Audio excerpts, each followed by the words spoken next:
Ito ngayon ang ating update mga kapataka. Dito tayo ngayon sa ilalim ng ating digging spot. Ayan mga bato mga kapataka Ang dami Ayan. Kita nyo mga kapataka. Ano pala to? 17 feet na tayo ngayon mga kapataka. At mayroon tayong nakita dito sa ilalim na hindi natin inaasahan. Tulad niya Yan. Kahoy yan mga kapataka. Bukod yan, may mga uling pa sa ilalim. Ito, kahoy Maliliit nga kahoy na tunaw na sa sobrang tagal na siguro to dito sa ilalim. May mga uling na dyan banda sa ilalim. Diyan hindi pa natin na-clearing. Unti-unti lang natin itong i-clearing mga kapataka habang inaantay pa natin yung makina. Kay kakabitan natin to siya ng makina para makaabanti tayo pa ilalim pa.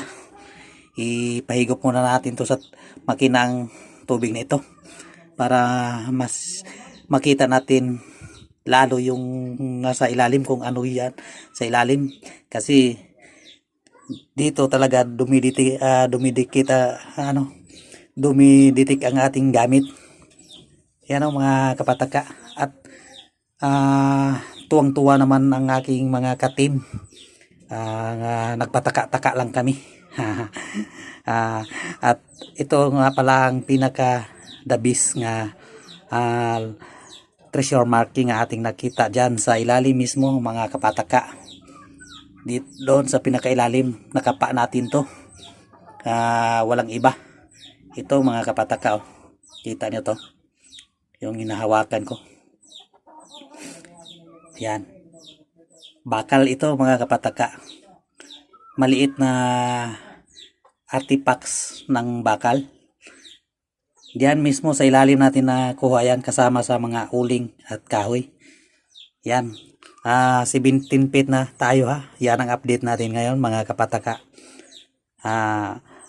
Abangan nyo na lang ang iba pang mga video natin mga kapataka sa site na ito.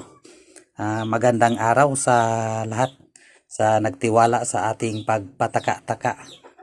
Kaya kayo ngayon kung mayroon pa kayong mga site dyan na may legit marking nasa bato, mag-comment lang kayo dyan sa ating comment section at ibigay nyo ang inyong location para ma-schedule natin ang pagpunta namin dyan sa inyong lugar mga kapataka.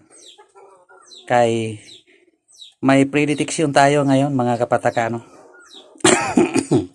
Inuubo na ang inyong nagpataka-taka sa pagditik, nagpataka-taka sa pag-analyze sa mga marking. Mag-comment lang kayo dyan sa ilalim sa ating comment section.